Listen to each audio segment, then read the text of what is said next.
Hi, good afternoon, evening, wherever you are, and welcome to this webinar hosted by the LoRa Alliance on overcoming adoption challenges for smart cities.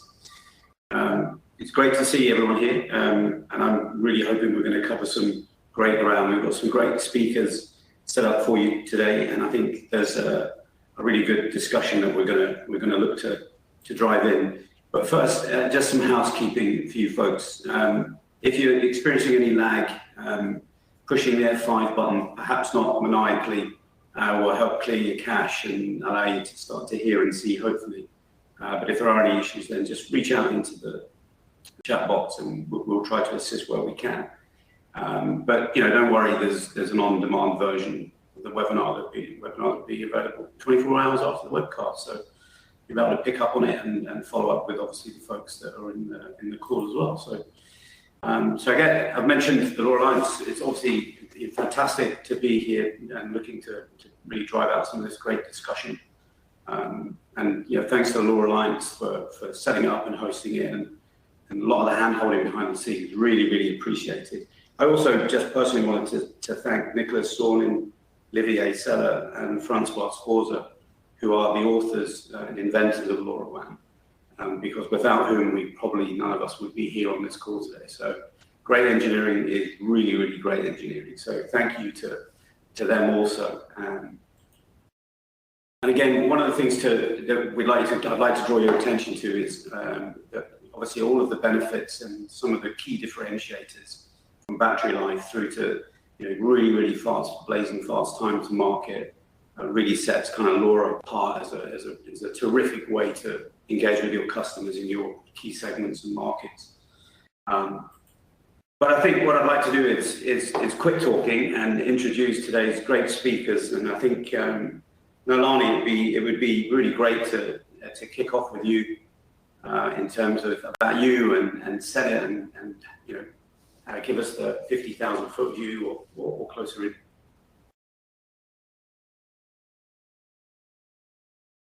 Sure, it's great to be here. Hello, everyone. I'm Nolani McGadden, Vice President at Senet Netmore, with about 29 years in working with network operators and strategic business models. I have about 8 years in the smart city and utility digital transformation space.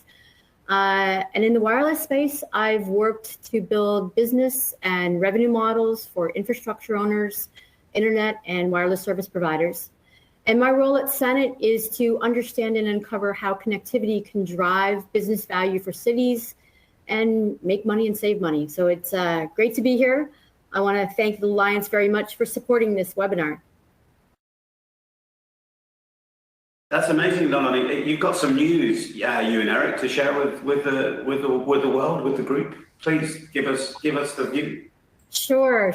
I'm really excited to announce that Senet has been acquired by Netmore, and the combined two companies make one of the largest LoRaWAN network operators with global presence worldwide.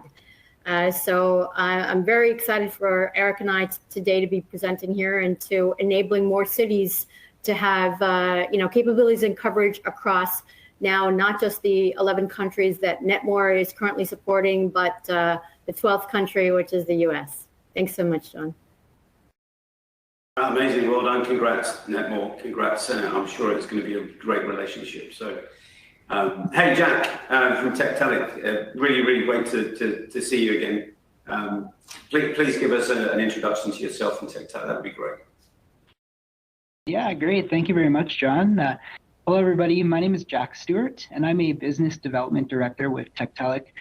First of all, I'd like to just thank the LoRa Alliance for including TEKTELIC in this great discussion today.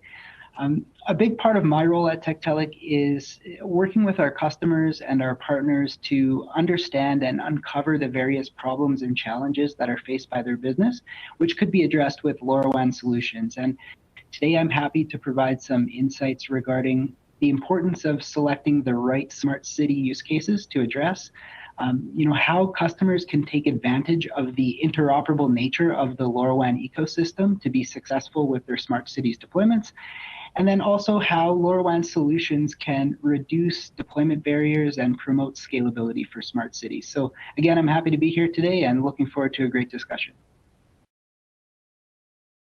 Terrific, thank you, Jen. And so last but by no means least, Senet, please give us an introduction. Tjena, John. Thank you. I'm Eric. I am our country manager for the Nordic region here at Netmore. As such, I am responsible for the sales of our LoRaWAN-based services in the region. And I've been with the company for 4 years now, so time flies. Netmore is for listeners that may be unfamiliar with us. We are a LoRaWAN operator, connectivity provider.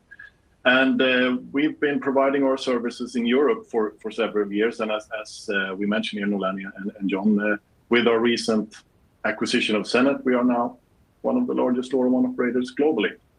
It's really exciting times. And I would also like to extend thanks to the Alliance here and TEKTELIC for the opportunity to share some views here today. And it's great to be among friends here as well. John, former colleague of mine, Nolani, brand new colleague of mine.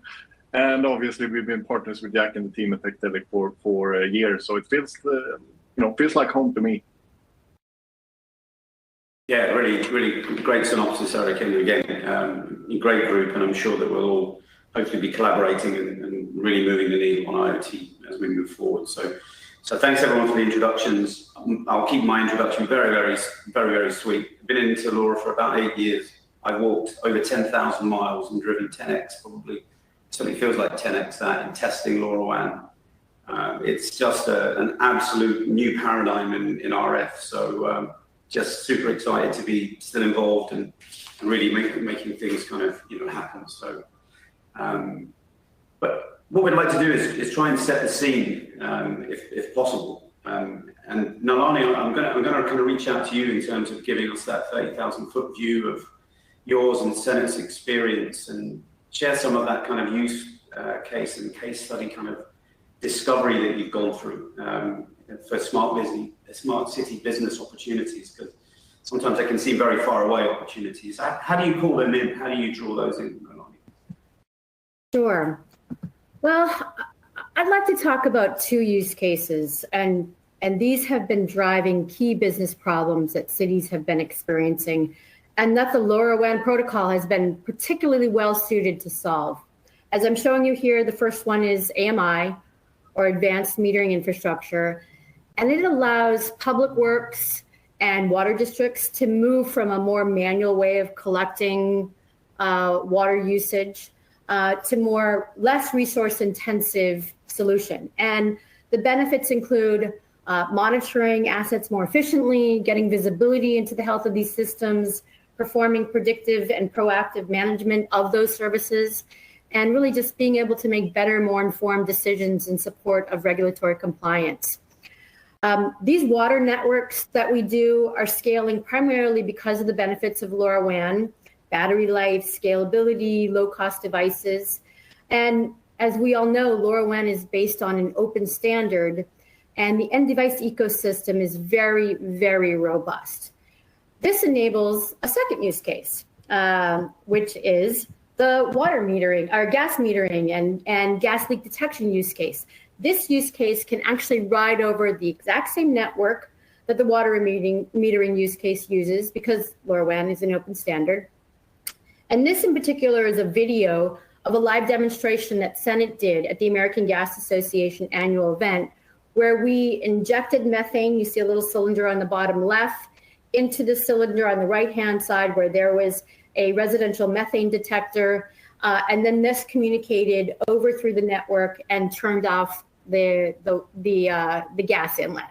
And those gases that can go to households and restaurants and industrial buildings, this automatic shut-off valve is really a kind of an important aspect, because we all can't see, taste, or smell gas when it comes into the home.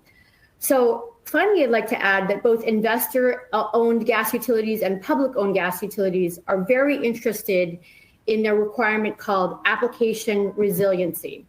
And this is something that I'm showing in this slide here. And LoRaWAN has been the only protocol that has been able to demonstrate the ability for devices to continue to communicate and execute different business rules in the event of a catastrophic network outage or a power outage or a weather-related event. So I think these two use cases are really important to kind of drive, kind of that hero use case within the cities. Yeah, it's really terrific, Nalani. I mean, especially with water and gas, I mean, all of the water that's on the planet's always been here. But with changes to climate patterns, it's just falling in great different volumes in different locations, which is really hard to predict. And, and you mentioned, methane, tracking it, not just from a major outage standpoint, but, it has a significant half-life in the atmosphere. If carbon dioxide is bad or CO2 is bad, methane is 24x worse. And as we move to electrification, sulfur hexafluoride or SF7 is not to be mixed up with spread factors. It's 25,000 times better. So as we transition through economies, your kind of networks and your use cases here are really, really critical to pull that through. And there's a good segue, I think, here, Eric, to water and your experience as a company, and obviously as market leaders now. Can you give us an overview of that kind of experience and that journey, and how has LoRaWAN really been instrumental in shaping smart initiatives? Sure, absolutely. One thing to keep in mind here is that the water and gas utility use cases, they were some of the first use cases that you looked at when that they looked at, the folks that you mentioned here in the beginning, John, when they designed LoRaWAN as a technology. So they were well suited for these use cases, or I should say the technology and the technical aspects of LoRaWAN is very well suited to these utility use cases. And we looked at use cases where you're better served as a customer by the long wireless reach rather than the high bandwidth, and we're looking at long battery service times, as Nolani mentioned, rather than high message frequency and things like this. And I think with Netmore we realized the value that we could provide to this utility sector relatively early, and so we started addressing these segments relatively in depth, diving into these use cases, primarily water in the beginning, I should say. So what I've done here is that I've listed on a timeline here three actually customer cases that have been of significance for us through our journey in the water segment. And of course there are a lot of them, but I've chosen three here to keep it short and simple. First one, Orust. This is where we essentially learned that this can be done full scale, for a water company and fulfill their needs essentially with wireless technology. And this was a very exciting customer to have, and to learn that you can actually achieve this for a smaller municipality. And then stepping down to 2021, where we landed a company called Via Syd, slightly larger water utility. This is where we learned that this could easily scale up and can be, proven to work for even larger companies. And then lastly, but certainly not least, we have Yorkshire Water here as an example, where we essentially learned that regardless of market or size, water companies obtain what they need and what they want with LoRaWAN-based solutions. And simply, what is it that they do want essentially? Well, they look at leakage detection in the distribution network primarily, but also locally. We have, of course, the remote readings, the meter readings. That's a key aspect as well. And in the cases where we're involved as an operator in these water meter deals, it's usually where they need also high service levels from the operator, and for the delivery to be kept neat and clean. And that's essentially this. Why then do they choose LoRaWAN for this? Well, they simply need a secure IT solution. They need security, and they need to feel assured that they can provide their value to their end customers in a secure way. They pretty much at this stage done with the proprietary protocols at this, in this segment. They don't want to drive by and collect the data if they invest in a truly wireless system. And also, owning their own data, using open protocols without being tied up with suppliers is it is a huge part why LoRaWAN is increasing as an option for these use cases. And that's pretty much it. It's excellent to hear that. And obviously, there's been a transition from kind of manual meter reading to AMR, and obviously now this kind of transformational step to AMI. I think I've said this before, that AMR, by the time of the next ample planning period here in the UK, certainly, AMR will be looked at as like walking to your local river with a bucket on your head to get, that day's needs. But until that transformation happens, integration and, still being able to collect those manual reads or things that are in the bathtub and, really at the edge of the network, AMR obviously is going to pick up some of that. So there's some really good crossover thinking that's going on there. And Nolani, just to kind of bring this back to kind of building your foundations, which Eric's done a great job of explaining in terms of how Netmore have achieved that. So aim small, miss small at the beginning, and then be able to expand the technology out. How do you see education and building awareness through outreach and lobbying? Because obviously with water, it's a leak. With gas, it's life and property and a leak. So how do you tackle that?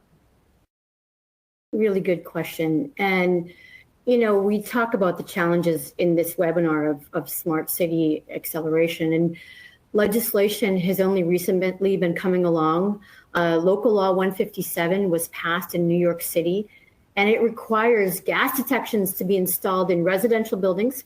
And the NFPA, which is the National Fire Protection Association, extended that to include commercial premises in 2022. So Florida, Texas, California, they're all closely following New York State, and lobbyists have been focusing on regulation in many other states. Being aware of the replacement costs are really an important factor, because sometimes these details aren't well known. And what I did is I pulled together just an example here of illustrating why LoRaWAN is really crucial in solving the business problems of gas leaks, and hopefully eliminating loss of property and loss of life. So if there is a gas leak in New York City, as this use case illustrates, then the building structure has to be evaluated. If the piping is older and leaks aren't isolated to a particular area, it's very challenging.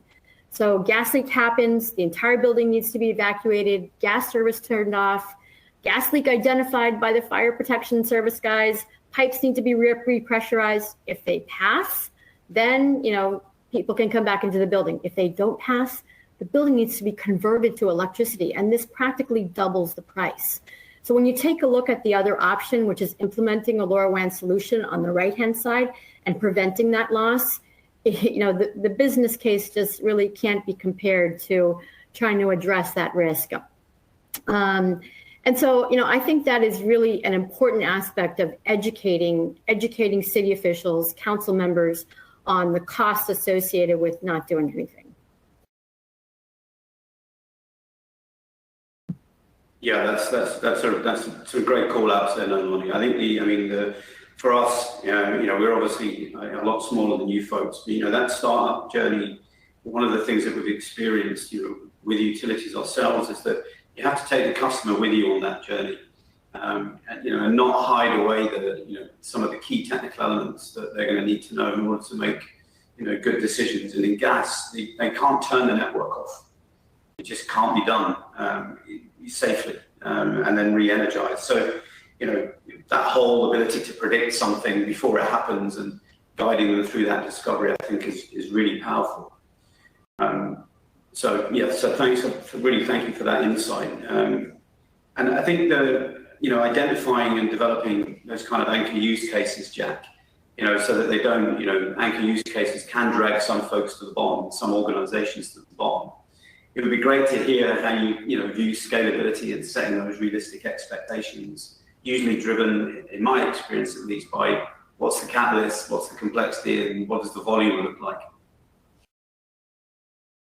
Yeah, for sure. Thank you, John. I mean, at TEKTELIC, we always say that the best use cases to achieve successful ROI are the ones that are repeatable, scalable, and high volume. And I know it's been mentioned a few times already in this webinar by Eric and Nolani, and it very likely will be brought up a few more times before we wrap up here. But in the smart city space, utilities really checks all of these boxes and has proven to be one of the most successful use cases in the LoRaWAN ecosystem in general. But there are others as well. And, even before considering all of that, you first need to make sure, though, that the problem that's being solved is real. I think one of the biggest hindrances to the mass adoption of IoT in general is the issue of developing solutions for problems that maybe just aren't there or aren't big enough of a problem for a city or a municipality to invest in solving. So we as an ecosystem really have to focus our efforts in uncovering those real problems. The first place to look when we're talking about smart cities specifically is critical infrastructure like utilities. Not only are these services critical to the overall functioning of the city, but they also drive significant revenue for the city, and they're responsible for a significant chunk of the city's operating expenses. So there's incentive there to ensure that the infrastructure is reliable, efficient, cost effective. And the deployment of IoT solutions, LoRaWAN solutions for smart cities can really help to drive down the cost to operate and manage these networks, as well as provide insights into problems like Nolani had mentioned, like outages, leaks, disruptions. Even things like vandalism and theft can be sort of highlighted, identified with IoT and LoRaWAN solutions. But like I said, there's other use cases too. So waste management has been very successful use case in the LoRaWAN ecosystem. The transportation system is certainly considered critical infrastructure, and LoRaWAN solutions are deployed globally today to tackle things like traffic management, smart parking, smart lighting of roadways. Environmental monitoring is also a big one. So, air quality monitoring, flood mitigation. Up here where we're located in Canada, even snow clearing and the management of snow is something that IoT and LoRaWAN is effective in solving. And then, of course, asset tracking is a key use case as well, allowing cities to track their high value assets in real time. It's important, though, to focus on the right use cases, like I mentioned, that are solving a real problem. But like I said, it's also important to ensure that these use cases are repeatable, scalable, and high volume as well. By selecting use cases that are very repeatable, you become much more efficient when it comes to deployment and integration. You work out the kinks, navigate through the deployment challenges, learn how to optimize your resources for that specific problem, that specific deployment, and then you can leverage economies of scale, which of course leads to a faster ROI and allows you to provide a consistent and standardized level of service. And then, the key, though, is selecting use cases that scale. And that's a big benefit of operating in the smart city space, where volumes can get very, very high, very, very fast. I mean, if you think about it, every home, every building has water, gas, electricity delivered to it. It has waste taken away from it. Thousands, if not hundreds of thousands of streetlights that need to be monitored. Every city has parking spots to manage, fleet vehicles to track. And these use cases provide opportunities for high volume deployment, but with low variation, which allows you to streamline your projects and start seeing returns, very, very quickly. And then just to kind of wrap things up on this point, once you have the network set up for one use case, the beauty of LoRaWAN is that the municipality, the city can then leverage that same network for many other use cases as well.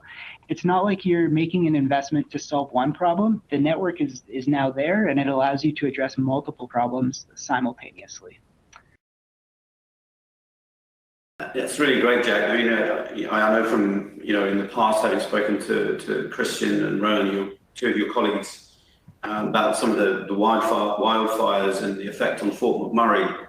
I mean, it's just a great example of not all cities are the same. Not all cities are London, Tokyo, Munich, Paris. Some of the cities are, huge populations, but reasonably rural or remote as they service industry. So, I mean, it's great that you guys are, addressing those kinds of things, whether it's a metropolitan city or a petrochemical city. It's really, really critical to be able to observe that. So that's great. I mean, when you talk about economies of scale, the number of theoretical time slots of spread factor 7 on a 64-channel gateway at 125 kilohertz spread factor 7 for everyone, about 8.1 billion. So people think immediately, great, I've got all of this kind of capability. So how do you square the circle on kind of expectation and innovation, not just from the operators, but from the actual end customers that you reach out to and engage with? Because they're going to think you're going to you're their primary go-to partner for hardware. So how do you kind of address that kind of funnel of great ideas and convert that into product? I'm intrigued. Yeah, like I mentioned, it's really about working with our customers, educating them on the benefits of the technology, the differentiators of the technology, but then utilizing that information to help them kind of uncover the problems that can be solved with the technology. Sometimes, cities have had a certain way of solving certain problems for decades, and that's just the way it is. And it's really part of our job at TEKTELIC, but part of the role of the LoRaWAN ecosystem, the IoT ecosystem, to help educate, to uncover those problems, but then educate on how LoRaWAN can be effectively deployed to solve those problems in a better way, a more efficient way. So that's really what we try and do is provide that education. And then once cities start deploying networks and solving problems, other cities take notice. There's sort of a Me Too kind of attitude within that space, and you see that a city is doing something, and you see that city's being effective. They're saving money. They're improving their operations, and we can do it as well. So the more use cases that get deployed, it's just going to scale globally. Perfect. I mean, that's the key voice of the customer. I'm hearing that. I think it's a key thing to listen to. It's probably the primary thing to listen to. Now, Lonnie, I'd like to come to strategy, if I may. I mean, no one has a network just to have a network, right? And all companies have a strategy. I think Churchill said it's okay to have a strategy, but every now and then you need to kick it. So how do you folks at Senet start to pull all this together? So you've identified the use case, you've got the solution set. What's next? As we keep mentioning here, the strong advantages of the LoRaWAN network is that it's based on an open standard. And that means that a city manager or a council member can pretty much come up with a really creative sensing requirement. I want to see all guys with blue shirts that walk through that door. And the network, the modules, the APIs, they're real for the LoRaWAN standard. They really will allow a shorter time to market. Sometimes reducing down from years to months and even weeks. And we found that after we build a network for water requirements, that the business problems really start presenting themselves and they take advantage of this new network coverage. And we like to have this kind of curated list of use cases as a part of a workshop that kind of gets the creative juices flowing on the art of the possible. And I've just shown an example here of a couple of different segments, and I think it's a great way to kind of drive a broader strategic focus on, now that we've created what I like to call, the Wi-Fi of city and industrial networks, you can add anything onto those networks. That's really fantastic. I mean, one of the questions I kind of had in terms of kind of the layering, I know you've got some kind of views on how to pull all those kind of things together. It would be great to hear it. I mean, one of the questions I have is probably, where are the big guys? And please don't say kicking their strategists. So in terms of some of that layering, Nolani, can you kind of walk us through how you break that down, whether it's device end, network end, or all of that kind of glue that pulls things together? Sure. Well, and I'll just slip to the next slide here. I'd like to summarize kind of the key elements of a LoRaWAN solution. we use this diagram quite a lot, and they include DNA, a really easy acronym for everyone to remember: devices, network, and application. And those really run across multiple verticals, multiple market segments. And as I mentioned, the city manager can choose from a curated list of devices or develop their own. And all these devices need to do is send the data up to the network, and then the data can be streamed either via data warehouse, delivery platform, and then the delivery platform can be the place at which either a homegrown solution is based, an IoT platform is used, or really purchased from a full stack solution provider.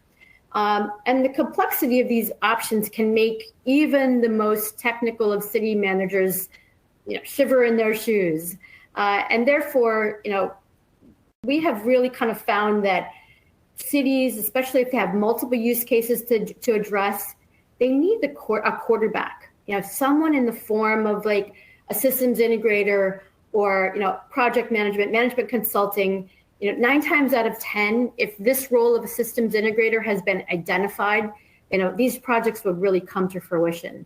These systems integrators can be business modeling experts, go-to-market drivers, management consultants, and Senet has experience working with several different SIs from, the largest ones, largest name brand companies, to very small local companies. And you can find one to fit every budget and every need. So this next slide is really kind of a 6-layer of the different roles and responsibilities where the systems integrator can fit in and bring all of the components together. Great, thank you. I mean, it's DNA. It's stuck already. Thank you. I may have to steal that, no lie, but don't tell anyone. Okay, it's a secret. Eric, can you maybe elaborate also on how integrators can really simplify that market entry for you, and from obviously your knowledge and experience? Yes, absolutely. I think Nolani's view here with the DNA is pretty much all encompassing, and but I do think from an operator's standpoint, from an operator's view, I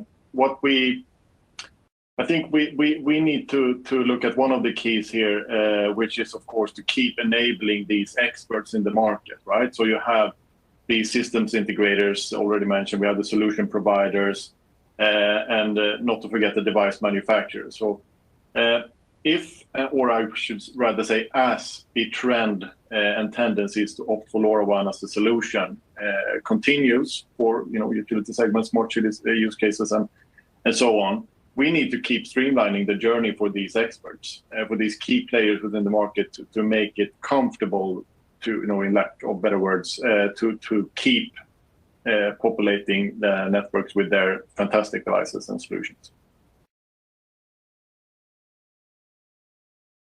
Thanks, Eric. I mean, Jack, I think it would be really, really interesting to hear, obviously from you, and obviously specifically from TEKTELIC, really on how interoperability, because essentially you're making great hardware, great solution stack, which makes it very, very fast, very easy to deploy equipment.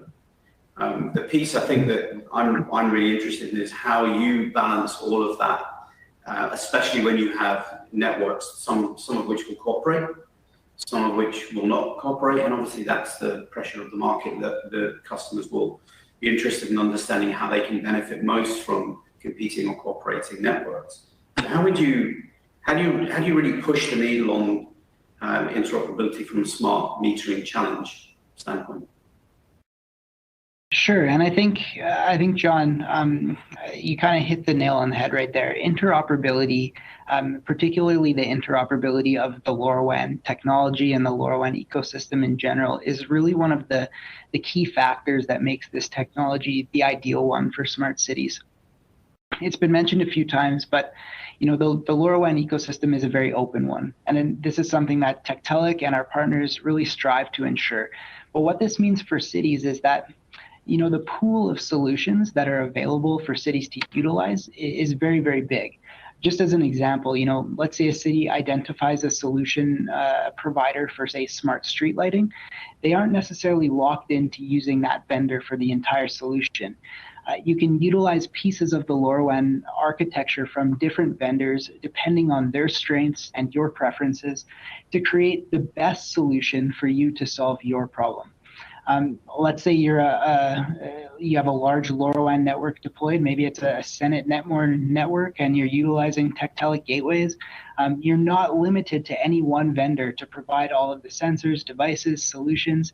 Any LoRaWAN sensor provider can provide devices to operate on this network, meaning that you can select device partners who are experts in the specific problem that you're looking to solve. Another key aspect of LoRaWAN interoperability is the ability to future-proof smart cities. So, technologies grow, technologies evolve, and new use cases emerge, and an open network like a LoRaWAN network in place allows cities to easily adapt without being tied to any sort of proprietary solutions or any vendor lock-in.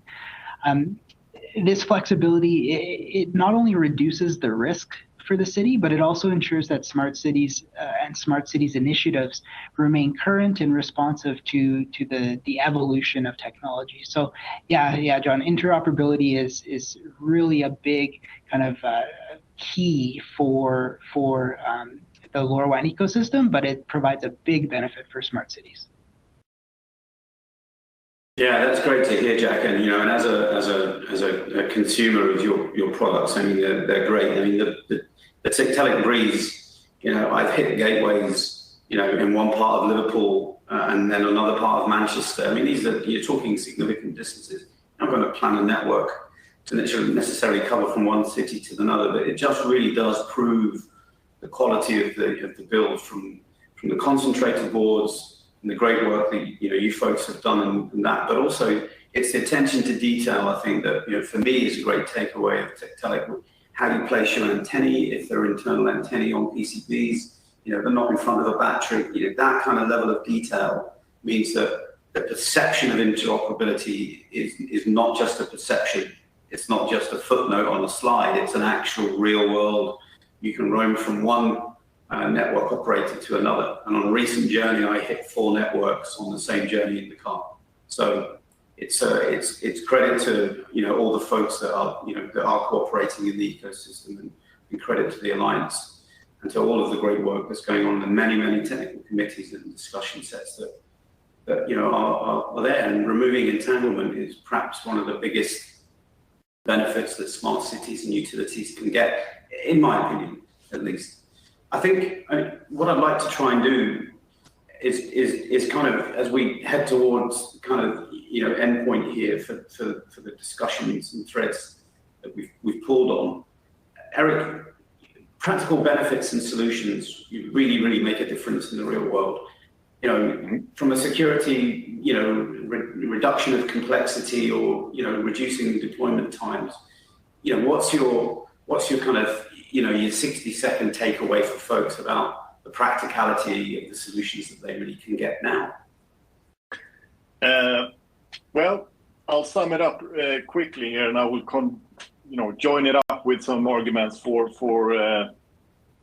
how these what you said results in also cost reduction. And cost reduction is of course one of the reasons why you opt for LoRaWAN in the first place. So, as a Swede, I'm a big Yngwie Malmsteen fan, and his motto was always, more is more, right? At Netmore, we've always said, do more with less, and LoRaWAN lets us do that. Key elements to do more with less, or, translated into basically key elements for low total costs and practical benefits at the same time are, of course, then LoRaWAN lets us use less underlying infrastructure. This ends up at the bottom line, of course, and the long battery service times of the devices, clear benefit. But I would like to also stress the flexibility and the customization that is available and lets you start with low barriers and then grow your solution based on your needs. So you always add on. You don't have these nice to haves. You have more or less like a rally car. What's in there is what needs to be in there, essentially. And also, of course, ease of deployment will drive the cost down. If you look at the guy up there in the right picture, he's installing a gateway on a wind turbine in the south of Sweden. Very easy to deploy the network, very easy to deploy the devices, and finally, today it is very easy to maintain high security levels while keeping the installation pace of devices high. So I've included an example here with our installation application that we've built. Again, it's very much a demo image that I included there. Basically, what this enables you to do is you can install a water meter. 15 seconds in, you can connect it. You'll see it's connected to gateways, and you can move on. So it's now not much harder to install a digital remotely read water meter or any sensor for that matter than it is to install an analog one. And these are, of course, all contributing to practical benefits, easy onboarding, and the cost savings in a mix. Terrific, yeah, and whether it's carrier grade, utility grade, or community kind of networks, your view on that as a practical benefit to using them all together as a collaboration. For sure. I mean, depending on where you are in the world and what the use case is, the foundations of the use case, of course, combining what we call public networks and networks from more on the carrier grade side, where we, that side of the spectrum where we at Netmore and Senet belong. Of course, this is possible. And of course, it unlocks a lot of doors where you can provide benefits to an end customer. So, possibilities, it's a cliche, but possibilities are endless here. And I would say that the open protocol is basically what enables this. Yeah. Terrific, Eric. Thank you. Thank you very much. Nalani, a final 60 seconds on reducing barriers and infrastructure access. What's your view on it? Well, certainly, we found that regulatory council members and commissioners are not necessarily aware that there's a LoRaWAN network in their backyard. What networks could have been built to satisfy a water metering AMI requirement. And it's important that these projects are visible so that citizens and constituents can see how this value can be reused and the cost can be optimized, as Eric shows here in this slide. Frankly, the LoRaWAN ecosystem doesn't have the marketing budget of 5G. Everybody's heard about 5G because there's a massive budget to promote it. And so we really work very hard to drive awareness. And at the end of the day, many of these city groups, such as public works, regional planning councils, county operations, conservation units, they're not necessarily cross-promoting how their use cases can take advantage of each other's resources.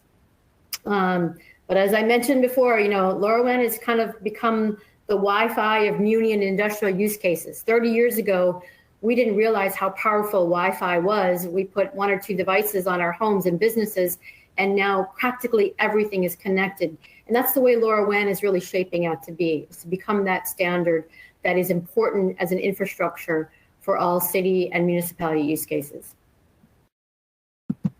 Terrific. I mean, something topical to kind of link, 5G. I prefer the term 0G. I think the folks at another LPWAN technology may have borrowed that from me a couple of years back. But obviously with Starship actually getting to orbit, it really is this kind of lightweight capability to get out the gate straight away and get moving. So thank you, Melania. Really, really appreciate that. And Jack, I think the final word to you, if that would be good for you, is how do we do this complexity reduction and adoption and bring customers on that journey?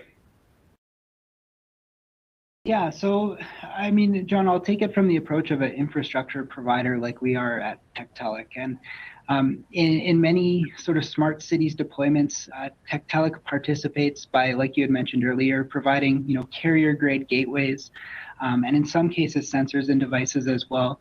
But having participated in many smart cities deployments globally, we have a very good understanding of the economics associated with a typical network deployment. And in fact, we know that usually only about 5% of the total cost of the network is for the cost of the gateway infrastructure, and the other 95% is related to the operation and management of the network, with a large piece of that being related to infrastructure access. These costs are, most typically related to deployment and installation. So, hiring a crew, accessing a site, paying tower lease fees, visiting a site in case there's, maintenance that has to occur. But even then, the infrastructure costs associated with LoRaWAN networks are still, significantly less than that of other technologies.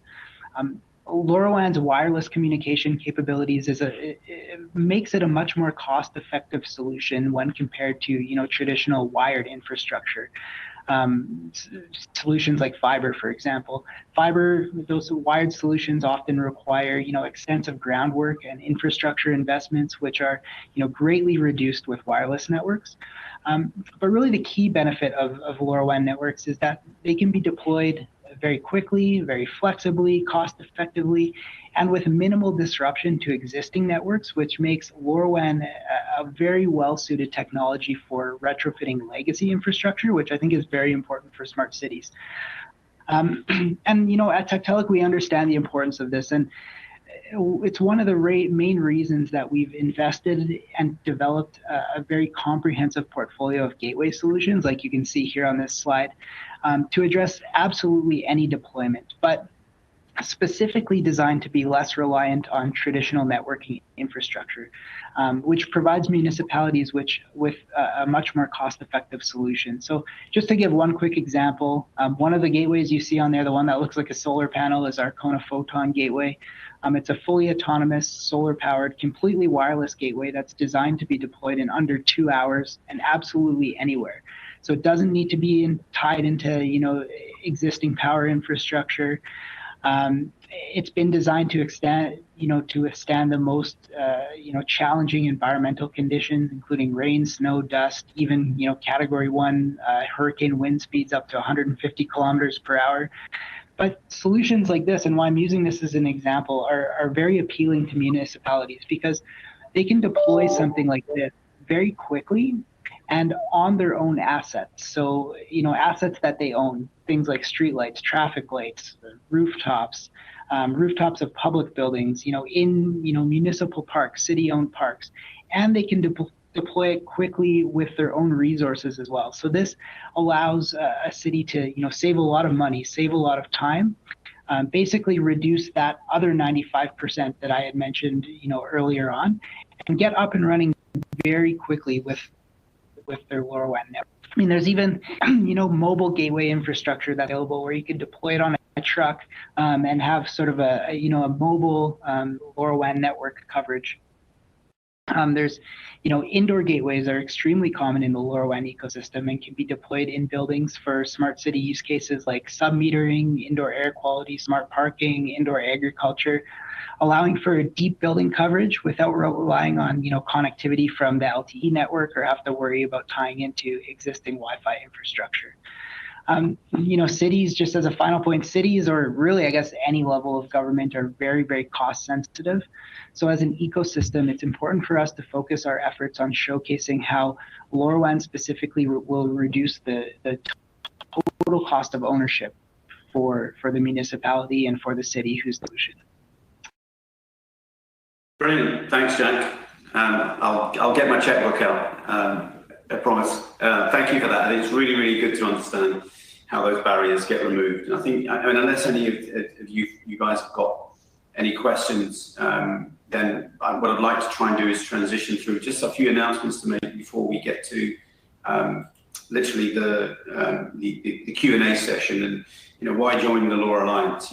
As startups, the benefits are, you're really treated as one of the family. It's regardless of your size and your scale. So and that's from personal experience. I think it's a really, really great segue and launch vehicle for folks that have got great business ideas and want to really maximize that capability. For those that want to get accreditation and really kind of move up, I mean, there's some great educational material that's available to everybody, and I think it really does help kind of move things along. Those of you that are going to be in and around Munich, it'd be great to see you here at LoRaWAN Live. We'll be there. I'm sure there'll be lots and lots of folks present. You can have a great conversation, and there's QR codes there, so please feel free to really kind of dive into that. And unless there are any comments from any of the panelists, then let's move on to the Q&A session if we can.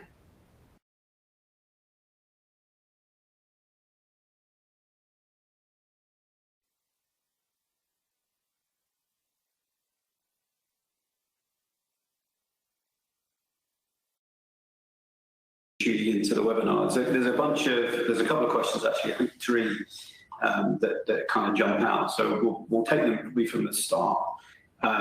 Melanie, Eric had flagged that it looked like there was a bug on one of the slides in terms of the volume. Are you happy to talk to that?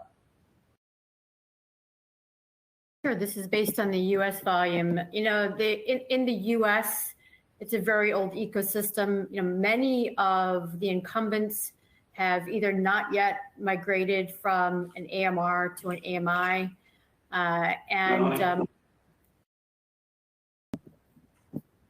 Sure. Can you hear me? Yeah, we can hear you. Okay. Okay. Yeah. We'll circle back, Eric. Apologies, I think maybe some concerns, some issues. Let me see if I can.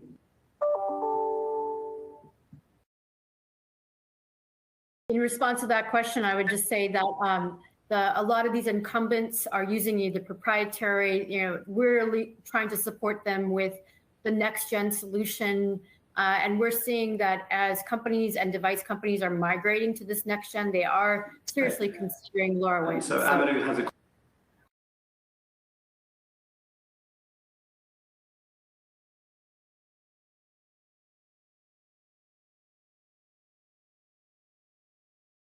Well, I think we might be having some technical issues with our moderator here, but maybe I'll just quickly step in so we can keep things moving here until John gets back. Thank you, Nolani.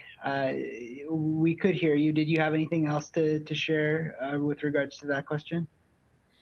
I was going to actually refer also to Eric, maybe to answer the question that came online just regarding the experience that Netmore has from the water metering space. They have a much more advanced penetration in the European countries. Eric? Yeah, thank you. Did you mean question number 7 there? No? Yeah, okay. Well, I can have a crack at that one, sure. If you look at US as a market, I think it's a very good question to begin with.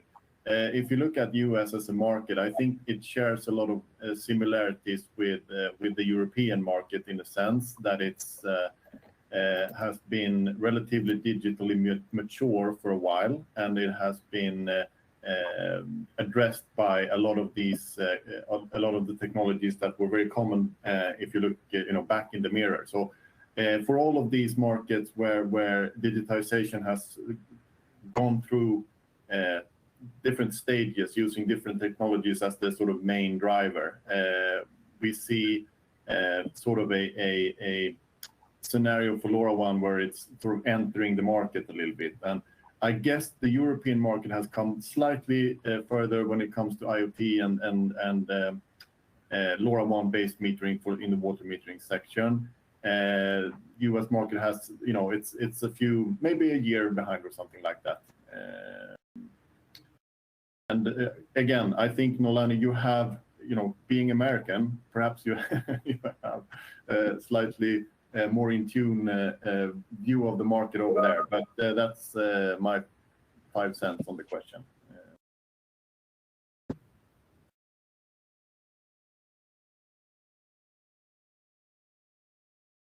Have we got John back, or should I keep going through the questions here? Hey, Jack. Thanks for stepping in there. Oh, no problem. Again? No, you go ahead. You go ahead. Yeah, which question did you get to, Jack? I had to just kind of reset. I think the next one is actually a question that maybe I'll take, which was a question from Amadou. So Amadou, you had asked, or you had made a comment about, coverage challenges, especially when, sensors that you're deploying are in kind of tricky locations like underground basements of facilities. To be honest, Amadou, this is a great use case, a great application for LoRaWAN. The LoRaWAN technology in general, compared to other LPWAN technologies and other similar types of RF IoT technologies, has very good sort of indoor and underground penetration. One thing that we would always suggest for those types of use cases is to ensure that you have sort of a, quite a dense network set up. To ensure that you have, lots of, gateways available to be listening to the devices that you have deployed in those kind of, maybe we'll call it hard to reach areas. I think that's a good reason why it's always good to work with a partner, with a vendor that has a wide variety of options, a comprehensive portfolio to provide a solution to meet those kind of challenges. I had mentioned that there's like TEKTELIC, for example, we have a very wide portfolio of gateways. It's very common for customers to, supplement the coverage that's kind of out there, the operator coverage with, indoor gateways placed directly in those sorts of environments to provide sort of more of a dense network and be able to reach those sensors. So just work with your partner that provides you with the LoRaWAN infrastructure, and there's good options. I think there's another question around gas as well from Amadou.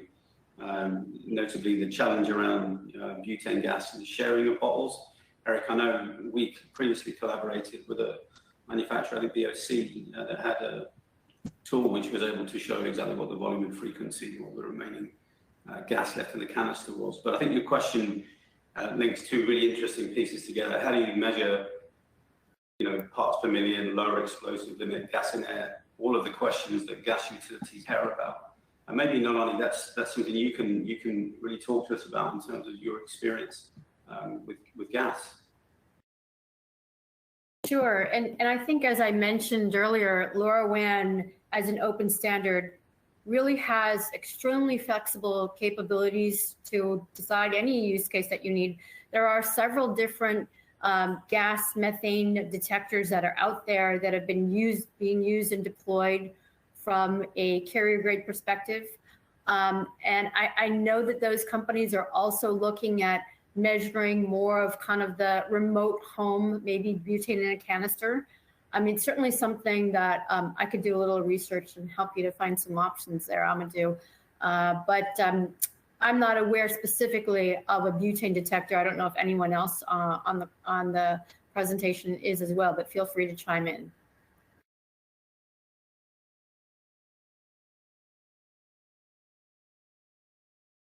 I think it comes back to what I had mentioned a little bit earlier, Nolani, with the beauty of the LoRaWAN kind of ecosystem is that there's, lots of, companies participating that have very focused solutions for very sort of kind of focused problems. So yeah, maybe offline we can help Amadou find a solution specifically to meet his challenge. But again, there's almost 500 companies in LoRa Alliance. Most of these companies are focusing on solving, very specific problems. So there's very likely a solution to meet, any challenge.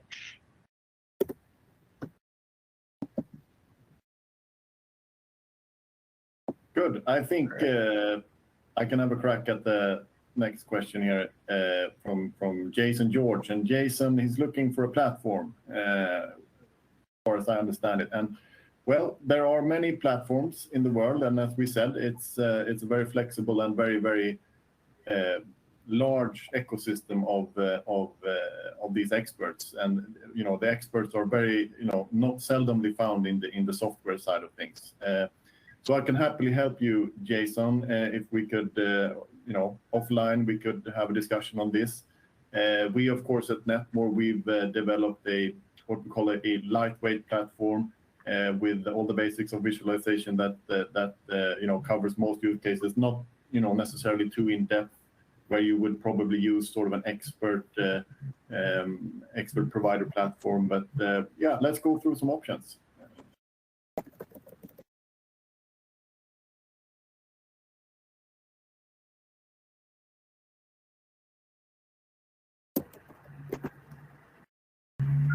All right. Well, I think again we've lost John, but that's okay. I think we're right up against the time here, so maybe I'll take the first step here and thank everybody who's joining. Really appreciate everybody taking the time out of their day to listen to this webinar. Of course, this will be available on demand through the LoRa Alliance website, so you can watch it anytime, and also refer it to your colleagues and your partners who may be interested in this information. But on behalf of myself, thank you very much for everyone's participation today, and I'll let Nolani, and if you have any closing words, feel free. No, I want to thank the Alliance. I think they've really done a fabulous job over the last decade, bringing all of the ecosystem partners together, and happy to be a part of this wave of massive IoT innovation. Thanks a lot, Jack. Thanks, everybody. Eric, any last words? I would also like to extend thanks to the Alliance and to everybody taking the time out of their day to come and listen to us here today. So thank you all. It was great. Thanks, everybody.